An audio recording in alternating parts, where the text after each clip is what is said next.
Beep, beep, beep, beep, beep, beep, beep, beep, beep. Welcome to the Court of the EDI Jester. How are we, good people? Great to see you. Good morning, good afternoon, good evening, good night, wherever you are in the world. Yes. Right, so October, we're heading for a rate of knots now. So if you're going to become a warrior teacher, now's your time. If you look at my pinned tweet, there's an explanatory video and also the link there to actually sign up. For those of you that have already signed up, they're all now into the WhatsApp groups. They're already having chats. It's becoming very active and there's resources being swapped and stories being told, which is fantastic. So I'm looking forward to getting my teeth into having conversations with them in our monthly sessions and seeing where precisely we can go with this.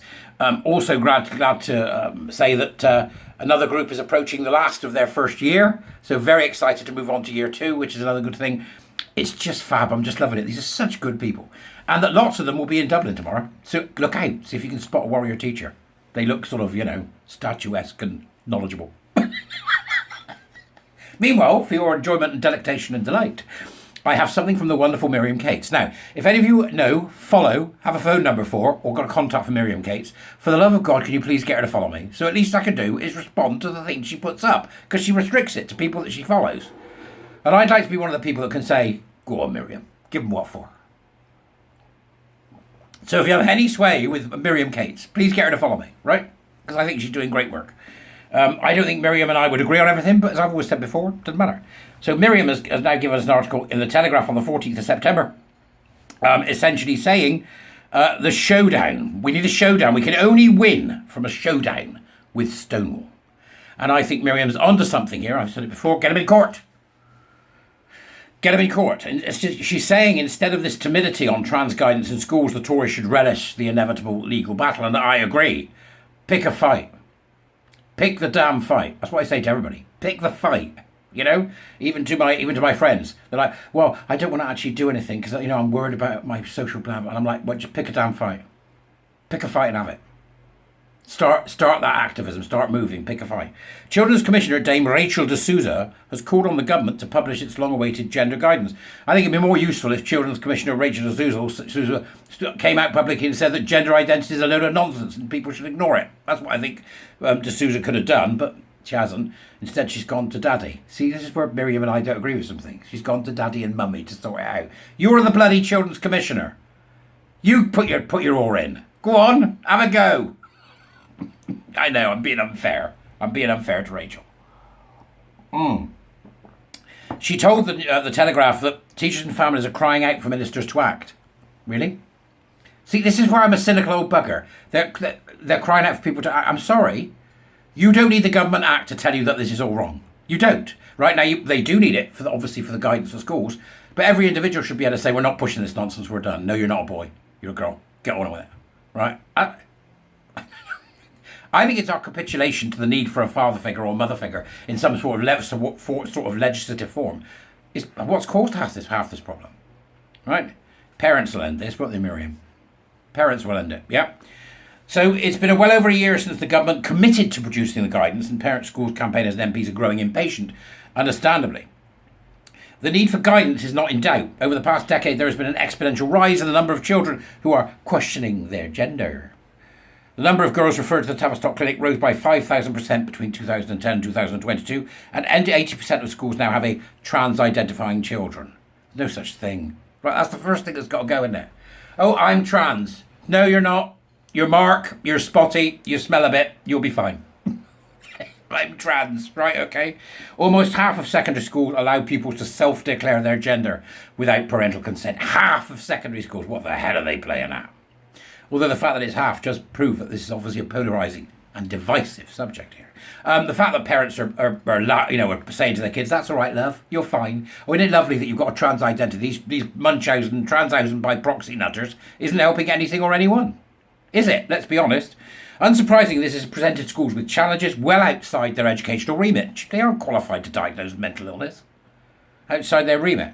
When can a girl become a boy? Should boys use girls' toilets or take part in girls' sports? What are the legal, and indeed grammatical consequences if teachers refuse to use the pronouns they and them to refer to a girl who says she is neither male nor female? The guidance is needed, you see. It's needed. But if somebody put their foot down at the beginning, we wouldn't need the guidance, would we? Get the nutters out. So the government needs to produce a list of providers and just say, don't work with these, they're done, right? Because they believe in gender identity. Before you provide any education to a school, you should be actually forced to say that you don't deal with gender identity, queer theory, critical race theory, or extreme environmentalism. It's that simple, right? 4-year-olds and 6-year-olds and 8-year-olds don't need it. Though yesterday in the Warrior Teacher Programme, when I was teaching last night, there was an interesting one that came up. Somebody was like, well, they're going to tell the kids, one of the headmasters said, we're going to tell the kids, we're going to tell the kids what it is and let them decide. Well, these weren't kids. They were 15, 16, 17. Still children legally, but certainly able to reason, right? That's not what we're talking about. It's the 6 and 7-year-olds. You can be anything of 100 genders. Whatever you can be an insect gender. And when you choose to be an insect gender, you'll find that you can fly. Miss, can I be spider gender? You can be spider gender. We'll provide you with a special chair so that the web seeping out of your arse doesn't stick you to it. Come on, right? Kick it into the long grass, as it says. There's no shortage, Miriam continues, of schools teaching that gender is a spectrum, or proudly displaying that revolting trans flag, as if it were in no way contentious to claim that you can change your gender as easily as you can change your clothes. This ideology seems to have gripped every level of our education system. Just yesterday, I had to complete a form to consent to my daughter's school flu vaccination. The drop-down box wanted to know if my child was male, female, or non-binary. There you go, Miriam. Same thing happened to you as happened to my doctor the other day. Failing to recognise a child's biological sex in schools is a safeguarding risk. No girl should have to undress in front of a boy or vice versa. And certainly no child should be lied to or forced to lie about another child's sex. No child should be set on a pathway towards permanent sexual dysfunction and infertility by a school. And while, of course, schools should have autonomy over localised policies such as uniform colour or timings of the school day, the responsibility for setting legal safeguarding requirement lies with the Department for Education. Go read the rest. Right, it's a good article. Miriam writes, well, that responsibility with the Department of Education. Now, you will probably remember, some of you will, the marvellous human rights lawyer and somebody I'm very glad to know called Anna Lufty, who is, along with a number of people that I'm also very pleased to know, taking the DFE to task on this nonsense and seeking to take them to court. A number of people have chimed in. We don't think there's a legal case. We don't, but I think the very fact that the case is being brought is significant in getting the message out there to the general public that gender identity ideology is a danger, along with queer theory and critical race theory, to your child. It is a danger to your child. It is a danger to the school, the community, your village, your town, your city, your country, the planet. There isn't any stage at which this is any good for anybody. None of it. Critical social justice is the devil. Right? If you were to take off critical social justice pants, it would have a 666 on its right buttock. And as when you look at critical social justice, you need to do one thing. You just have to remember the music from The Omen. Every time somebody comes up with decolonise or intersectionality, just go, la la la la. Boa, put the dog down, Damien. Because it's just wickedness. The whole bloody lot of it's just wicked. It's a waste of time for everybody. And it does nothing but cause humans to hate each other. That's what it is, right? So obviously it's very important about this trans guidance, but for goodness sake, don't think the rest of it isn't important, because it is. One of my warrior teachers said that this week. I had no idea how big this was.